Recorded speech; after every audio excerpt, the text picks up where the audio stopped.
Hey everybody, this is Brad Dyke saying hi, how you doing? Today, we're going to talk about kind of a quasi-hardware video, but it's not. Because it's a proposal I put out to you guys and gals that have their own personal IT labs.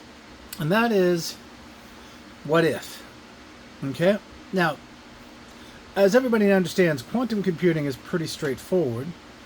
It is taking a string of atoms in a straight row, having a diode and anode on each end, or in other words, a transmitter asking a question and a receiver on the other end, and the question transfers through the layman's terms, transfers through the atoms, and the electrons of the atom can calculate in three states. We call that trinary or qubit style computing.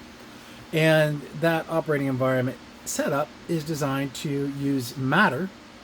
That's right. Stuff that's mass that exists in this case, fluorine atoms. And in having 100 of those guys in a straight line, and the transmitter and the receiver at the end and at the beginning and the end of the line, they can get answers. Now, it takes a lot of cold water and liquid nitrogen and a lot of other cold things to make this thing work. But the concept, purity-wise, is pretty much 100%. And but what about the rest? So here's the question. Theoretically, any form of mass that has the ability of carrying a sizable amount of electrons, that mass has frequency and oscillation.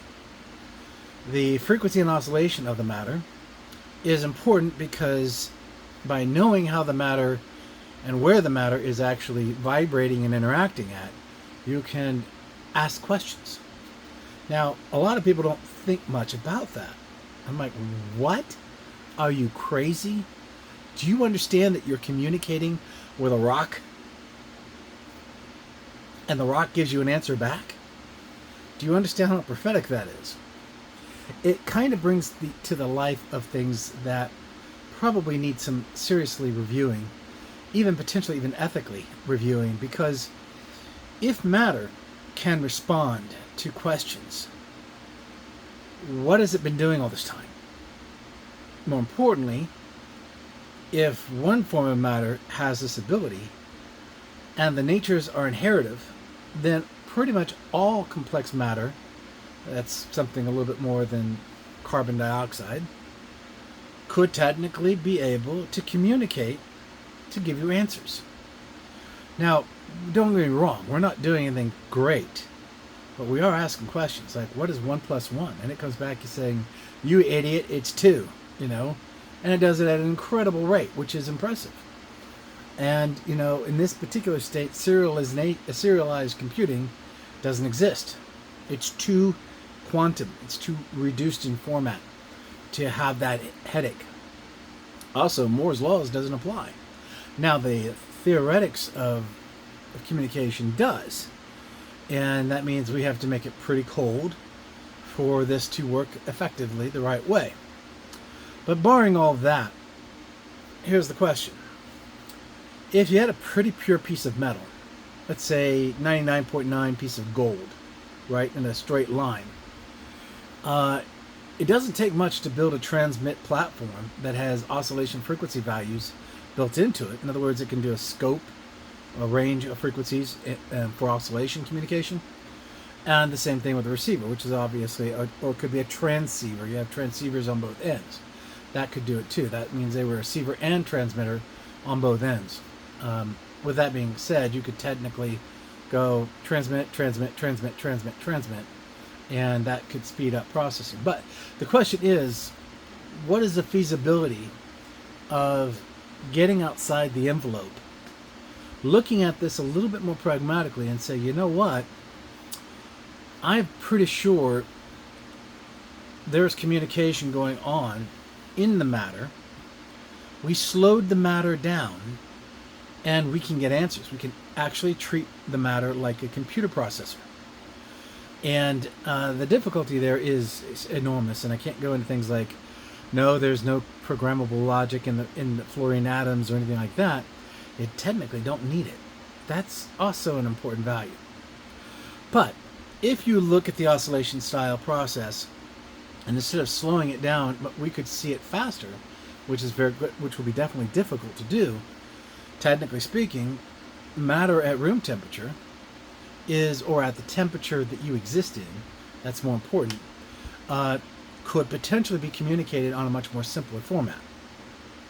And with that being the case, you wouldn't get as many inline computations, but as long as you can isolate the nature of the metal, in other words, you de-insulate the nature, you highly insulate the edges of the length of the metal, only leaving in and out at the ends.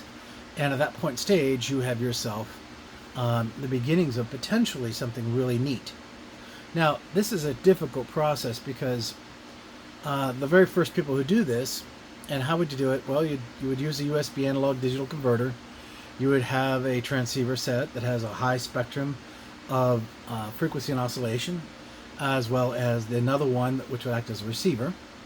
And you would put them out there in a pre-state configuration. And at that point stage, you can then begin to experiment to see what kind of oscillation levels would you need at the frequency that you need to communicate to that matter at room temperature. And why is it so important about temperature? Well, let me explain. Quantum computing technology is basically us slowing matter down to a point.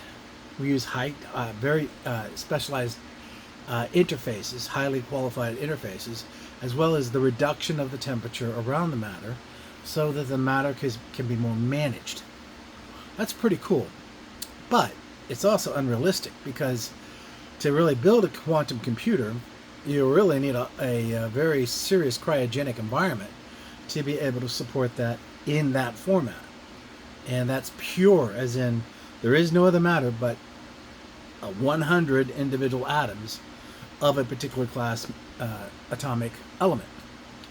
So with that being said, the question comes back is, okay, how could we do this on the cheap, all you IT home lab guys and gals, by just using basic metals and insulating the basic metals, maybe introduce a colder temperature like liquid nitrogen or carbon dioxide, known as CO2, or what do they call it?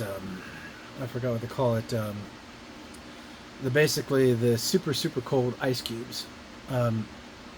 But that would be probably the beginning. But my suggestion is, the trick is understanding that when the matter is at room temperature, it's actually oscillating at a much faster ratio, and therefore that's where you really need to work, because that's the real world that would be practical for learning how to use matter as a processor.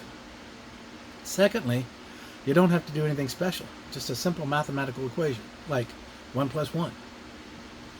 This is a suggestion because in this I got some people saying, hey, keep giving us ideas. What can we do in our home IT labs? That's the next step. There's something cool that we could experiment that takes full advantage of all this gear we recuperate and recover and put into operational use. So when you do something like this, it's not difficult. Even a basic Raspberry Pi could technically do the communication. It's really that setup between the transceiver states, or the transmitter and the receiver state, and making sure that the oscillation is supportable by those devices. And it takes some research. You've got to get out there, research the nature, what is the frequency variation, what type of oscillation effect do you see in room temperature for the matter you're picking, and so on and so on. Now, with that being said, are there elements out there that potentially could work more efficiently at room temperature than others? Well, actually, yes, there is.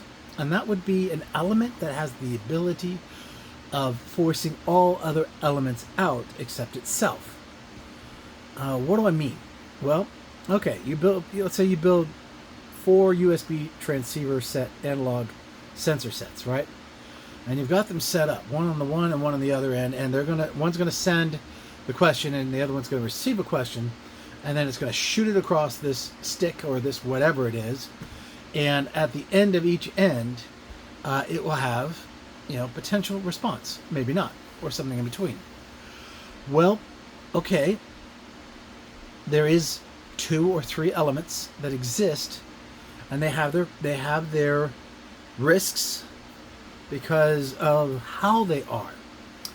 Now, the very first one, which will give you high purity, is mercury, liquid mercury. See, that's the nature of mercury. Mercury kind of falls away from everything else, and it likes to turn into a liquid state, right? And you can put that liquid state, and it will clean off all the bad stuff, all the what we call impurities, because mercury in its nature is not a solid; it is a liquid. So, if you took mercury in its liquid state, and you put it into let's say a glass housing, and at one end of that glass housing is a anode or a receiver, and then you fill the other side up to the very top, and then you cap that mercury off with the transmitter. You'd have a glass tube with mercury in the middle and your principal communication pathway in place. Then what you would do is you would place I would say put it like a dish, like a petri dish setup, and below it would be dry ice. That was the missing name, by the way, for frozen carbon dioxide. You'd have a small piece of dry ice underneath it that solidified the mercury into a solid. At that point stage, you have a pretty pure element, and it's in a free state, and then it's solidified into a lock state. Then attempt to communicate with that. And at that point stage, you start to realize that form is pretty clean. That's very viable. Now, what about the frequency and oscillations? That's a great question. But what you could do is you could technically use an AI tactical approach. Now, what is that? Well, you can set a series of instructions for a range of frequency factors, and then on this side you would set the same thing. The key thing is that the transmitter is pretty flexible. It can go really high, it can go really low, and that would give you that scalability. And then what you would do is using AI and call intelligence, and you dump the information to a small meta database. It can give you a transactional type of response to each attempt. So you set up the rule instruction, you send out a transmission loop at this frequency, and you send it over across the other, and then at that point stage, you allow it to go through over and over and over and over until you get a response from the receiver. Then when that happens, and of course it won't work very well, but you got a response. The key thing there is then you go back, narrow the bandwidth into, let's say, 25 million variances down to 240,000 variances.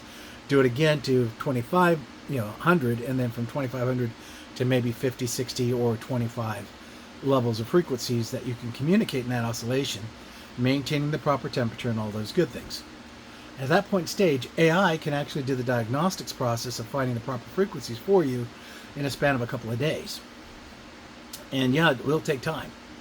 You have to understand that each form of matter, may it be fluorine or pelletite or netics or iron or you name it, silica and so on, they all have their principal components. Now, the disadvantage of this, unfortunately, is matter.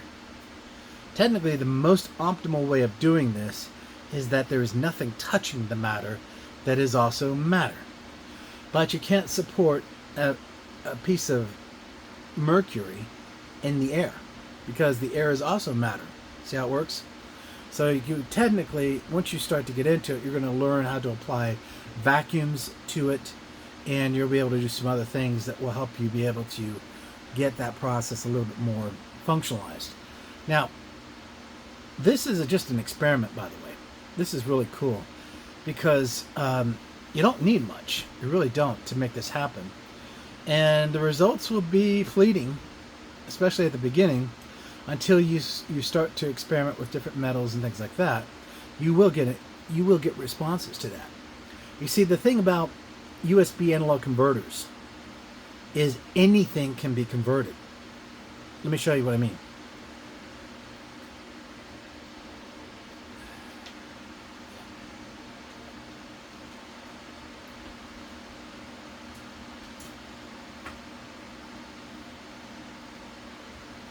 Now, in the days of the times of the flip phone, right? Here we have a traditional flip phone, and I keep these around for posterity because actually I kind of like flip phones. They're small, fit, and they do well. And you put it to your ear, and it is basically a receiver sender, and it picks up a signal, and it's pretty basic. But that is not the case with smartphones. You see, smartphones have a little tiny piece of equipment inside them that is very important. It helps its function and its role. And it also, this is very important by the way, has a magnetometer in it. So what people don't understand is you've got a very basic piece of electronics that can do a whole heck of a lot of stuff.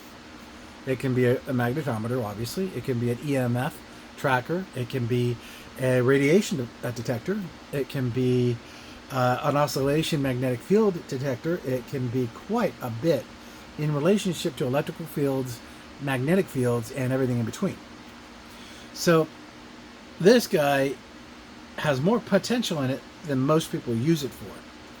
And companies like Macintosh, Apple, well, they try to not let you know these things because all they want you to do is use it as an appliance for, you know, looking at messages and then throw it away and buy another $5,000 whatever they want you to buy. But the point is, a magnetometer can do quite a bit, and it's just a matter of how you use the interface to use the magnetometer. So I have used it actually, to be honest with you, and I enjoy it because it allows me to find devices. I can do 360-degree scanning. That's a radar effect, basically, and so much more.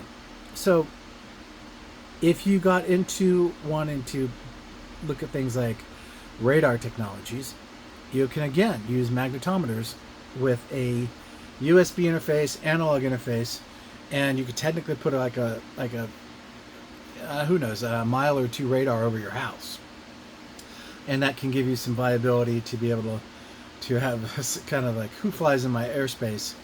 If you were cautious about your private estate, then it would definitely find and see very quickly drones. That's one approach. If you want your privacy and you think drones are flying over your property, you can put this up and you can actually use them to help mess with the drones to kind of tell the owners, don't get over my house, if you know what I mean. But with that being said, the next thing is, you know, what are some other ideas that you can do? You know, can you build your own home makeshift style quantum-like environment? Can you use magnetometers to be able to create your own form of radar? Can you use 8K cameras to see what you can't see? Yes, yes, yes, and yes. There's so much out there you can do. And let me kind of give you a hint of what I'm talking about. A long time ago, we sent out signals, and we received signals, and we have an environment called SETI. And we record everything which we see out there. And for a while, SETI was putting up trajectory-style telemetry captures that were producing quite astonishing things. Now, this is a long time ago. Later, they discovered that, you know what, we can flip all this data we're capturing into something.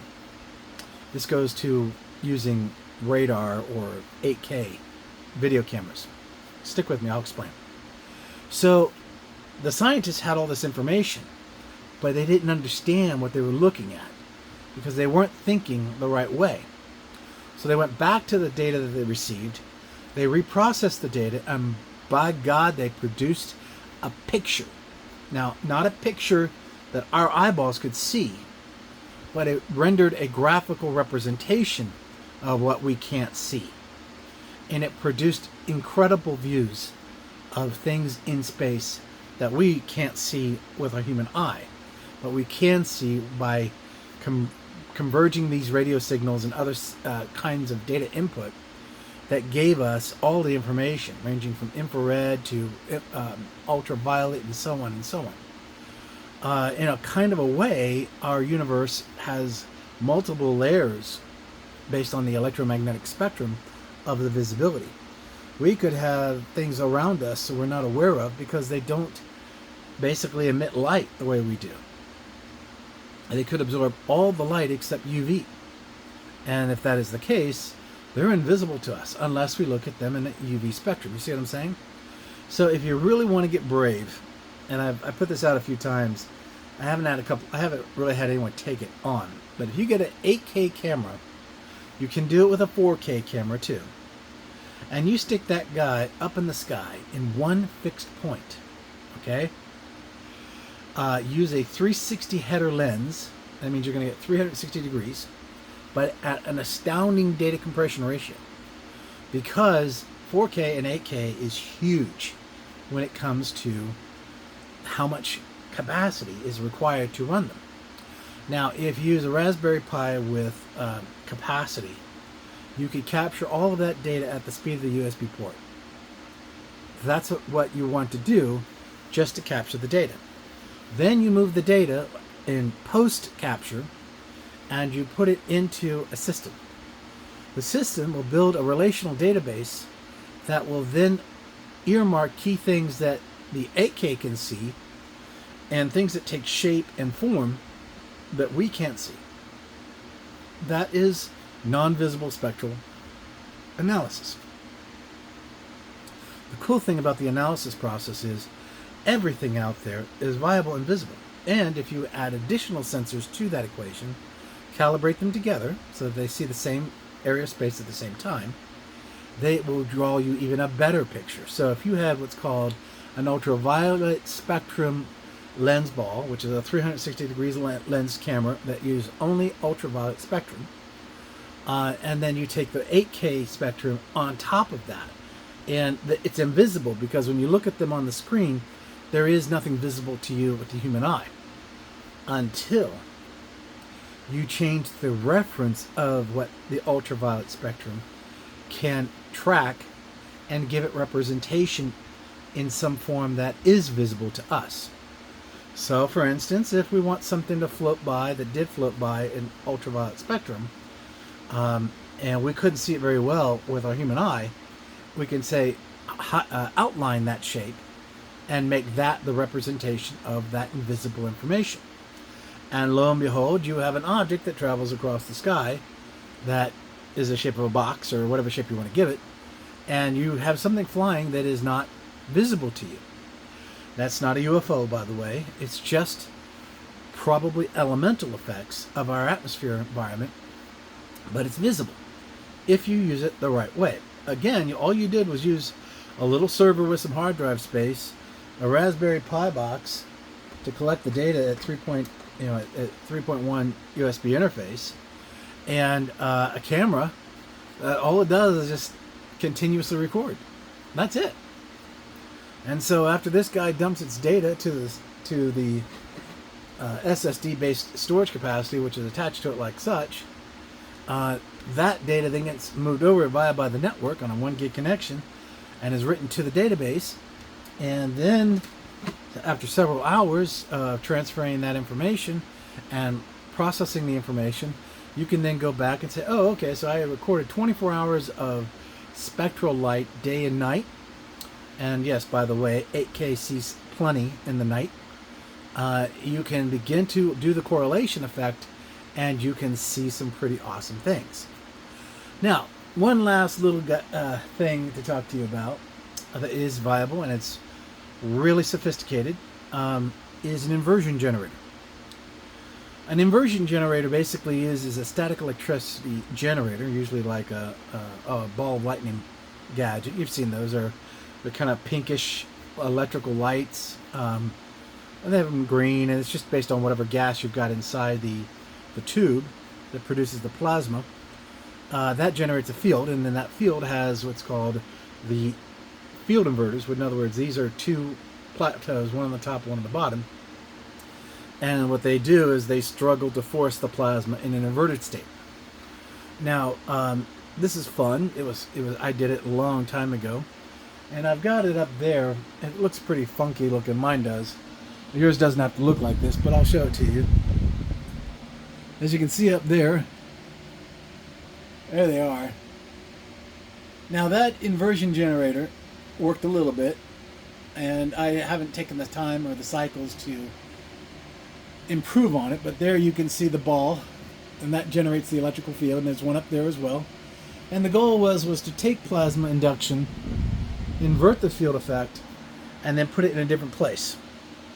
And by doing that, it shows that you have the ability to transplant plasmas as long as there's a state for them to be.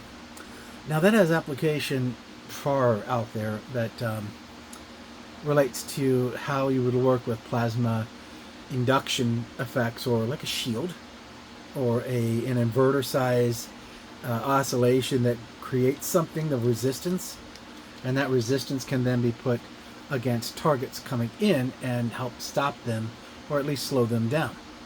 Now if you had 100 or 200 of these guys, you could speed an object from 0 to 10,000 in 3 seconds, or take an object going 10,000 feet per second and take it to 0.0 within 3 seconds. That's the kind of mindset the inversion fields work with. It's the next logical step to what would be known as a maglev drive, which we use quite often for monorails, for projecting objects. We're looking at it in a lot of different ways, but practicality, the problem with that is that those types of designs which are exposed to the open elements take a tremendous amount of energy. This guy does not. That's the key secret. So if I can do it with basically 12 volts of power, then the multiplier effect would be able to be really cool. Now, what would that have to do with your PCIT lab? Well, you can use any type of inversion field or any type of spectral analysis, if you want to call it, of how electron fields function and how you can use them. Use Hall effect sensors. These are magnetic sensors that are designed, and they're actually in magnetometers, Hall effect sensors. But you can kind of grow them and design them the way you want. You can put them in a spherical structure. Again, you can just simply use a Raspberry Pi, but the cool thing about this time is it can be real-time telemetry. In other words, the Raspberry Pi converts all the analog sensor data into binary data, shoots it to the little Pi. The Pi analyzes it and gives you back an answer. It doesn't take much. It's not difficult. You know, it's ones and zeros. It's pretty straightforward. And you can watch how the effect of the field is in effect. Now, if you add your USB analog converter controllers to this that can control the voltage load of the plasma fields, control how the platforms above and below handle that voltage, you can start to build yourself an engine. Now, what do I mean by an engine? Well, let me explain.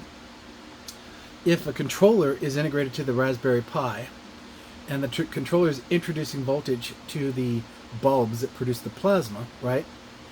That creates the ability to be able to scale up and down at different levels to get a much more effective control. In other words, it would micronize all the details to get it absolutely maximized to where you want it to be. And the inversion table heads, that's the platforms above and below, that redirect the fields back into themselves as a double negative positive effect to technically cancel and then reposition that force somewhere else, invert it basically. You're moving a chunk of that plasma into another device that can handle it but has no electricity in it coming into it at all, but it starts to populate plasma because of you moving the effect of the plasma somewhere else than its initial source. It can never totally remove all the plasma in the lower ball to the higher ball, but the inversion field effect creates that. Now, oscillate those two like at a couple million times a second, you got something. So, anyways, these are just cool ideas. These are neat things that you can do if you just want to think outside the box. One last thing that I think is really cool too that you can do is you don't realize how much around you is really a miracle, right? Until you try to figure out how those things could happen for real. HPCs, or high computational processing stacks, basically require I would say no less than 5 to 20 CPUs that are all set up in a calculation state. And then what you can do is you can have an injector, calculation injector, let's say it's a Raspberry Pi. Remember what I said about the mathematical equations and so on? Well, you can put them all in the Pi, and the Pi asks the HPC, it asks your supercalculator, to answer them. And when it comes back, you're going to be surprised what you find out. And the reality of the fact is, it's astronomical for almost anything and everything we do today happening the way it happens. So it clearly shows something else is out there, not just us and randomity. And by the way, randomity has rules, so there's no way in heck you can have random effects, because they also have to follow rules as well. So who put the rules there? These are great questions, right? Well, last little tiny bit, I always say this every once in a while, I'll say it now. Please understand that when we learn things in our world, we will discover things that are important, that have nothing to do with the technology we play with and get better at. One of those things is when you develop something that is what I call agnostic. In other words, it can go anywhere. Remember that that's the important thing. It can go anywhere. It can be used for bad, and it can be used for good. So if it's truly, truly, truly agnostic, I would suggest you to write down that whatever it is, put it in a little book, and put it in the fire. Let me explain. There are so many wonderful things in this universe that we get to learn, and we're allowed to learn.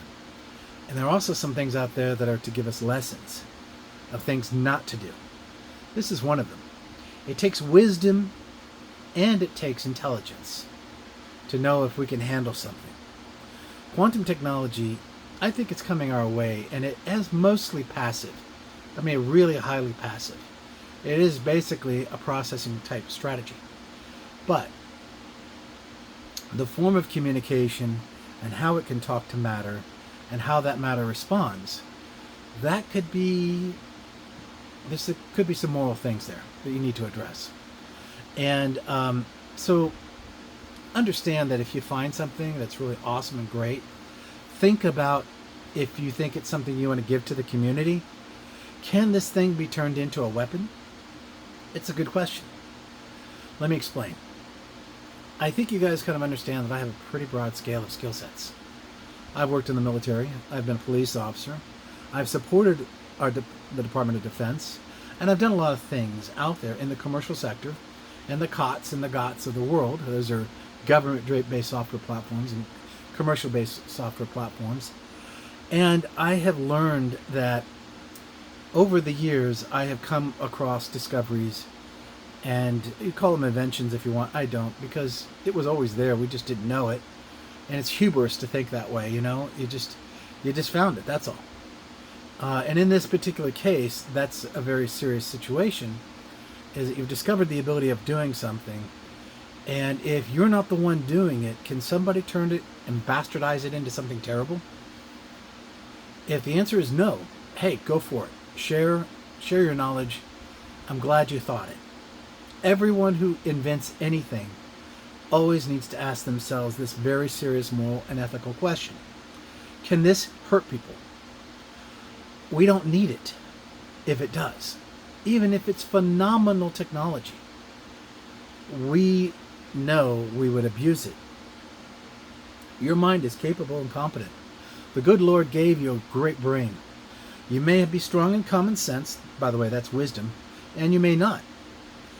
If you're not sure, reach out to a friend that you know who does have common sense, and they can look at your idea and say, you know, this could be dangerous in the wrong hands. And they're right. Probably. So the ideas and thoughts and things I've written down on paper and designed and so on, I destroyed them because they're pretty devastating if they're used the wrong way. And I think that's the same situation here. But there's so much more out there that's beneficial. It's just the good Lord gives you wisdom, and He shows you it, and you even get more wisdom and even more opportunity when you show the good Lord that, you know, that's great, but it's dangerous. And I don't think we as a human race are prepared for that.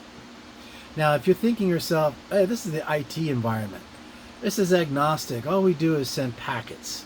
Wait a minute. Packets? You mean TCP packets? You mean TCP/IP?